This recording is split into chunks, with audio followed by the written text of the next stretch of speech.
Video marketing বা SEO বা YouTube video SEO যেটা বলি না কেন, এটা একটু বোঝায় এটা কেন করতে হবে বা কেন শিখতে হবে, তাই না? আমরা ইউটিউবে গিয়েই যে কোনো একটা জিনিস জানার জন্য বা শেখার জন্য গিয়ে সার্চ দেই। জাস্ট এক্সাম্পল হিসাবে আমি ধরলাম যে ফেসবুক মার্কেটিং নিয়ে সার্চ দেওয়ার পরে আপনার সামনে ফার্স্টে একটা ভিডিও আসে, তারপরে একটা ভিডিও আসে, তারপরে একটা ভিডিও আসে, এমন ভাবে মানে লিস্ট বেস আপনার সামনে আসে না?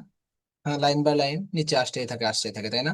ফার্স্টে যেটা আসছে সেটা যদি আপনার কাছে ভালো লাগে তাহলে কিন্তু আপনি সেটাতে ক্লিক করেন, তাই না? এখন ফার্স্টে ওইটা কেন আসছে জানেন? যে কোনো একটা জিনিস আপনি ইউটিউবে গিয়ে লিখে সার্চ দিয়েছেন যে ফেসবুক মার্কেটিং।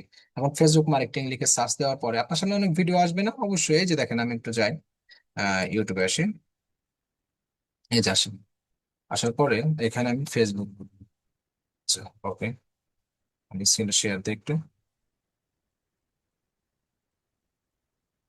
এই যে আমি এখানে আসছি, ফেসবুক মার্কেটিং, ফেসবুক মার্কেটিং লিখে সার্চ দেবেন। দেওয়ার পরে ফার্স্টে একজনে আসছে, আরো আসছে, আরো পার্সন, আরো আরো আরো আমার সামনে আসতে আসতে, তাই না? কিন্তু এখান থেকে ফার্স্টে যেটা আসছে সেটা যদি আমার কাছে ভালো লাগে তাহলে কিন্তু আমি এটা দেখতে মানে বেশি আগ্রহী হব। দেন তারপরে আরো নিচে দেখা যাচ্ছে এইটা ভালো লাগে না, এটা ভালো লাগছে, এটা দেখতে আগ্রহী হইতে পারি, বা এটা দেখতে আগ্রহী হইতে পারি, বা এটা দেখতে আগ্রহী হইতে পারি। মানে প্রথম দিকে যেটা থাকবে সেটা আমরা দেখতে আগ্রহী বেশি হই, তাই না? কারণ নিচের দিকে আমরা বেশি যাইতে চাই না। তো এই যে এরা এরা যে প্রথমে আসছে, টপে আসছে, এটা কেমনে আসছে জানেন? এটা আসছে এসইও এর কারণে। তার টাইটেল, তার ডিসক্রিপশন, তার ট্যাগ ভিডিওতে খুব সুন্দরভাবে ব্যবহার করছে, যার কারণে সে এসইও করছে, ফুললি অপটিমাইজ করছে, যার কারণে আপনি লেখা মানে লিখে সার্চ দেওয়ার সাথে সাথে আপনার সামনে চলে আসছে। আমিও যদি লিখে সার্চ দিই আমার সামনে চলে আসবে, আরো অন্যজন লিখে সার্চ দিলে তার সামনে চলে যাবে। কারণটা কি? কারণটা তার ভিডিওটা খুব সুন্দরভাবে এসইও করছে এবং পাশাপাশি তার ভিডিওটা কোয়ালিটিফুল ভিডিও দিয়েছে। ক্লিয়ার? সো এই এসইওটাই আমরা শিখবো, এই এসইওটাই আমরা শিখবো আজকে ক্লাসে। ওকে। সো ভিডিও মার্কেটিং এ এসইও, প্রত্যেকের স্বাগত আজকে ক্লাসে। ভিডিও মার্কেটিং এর গুরুত্ব কতটুকু?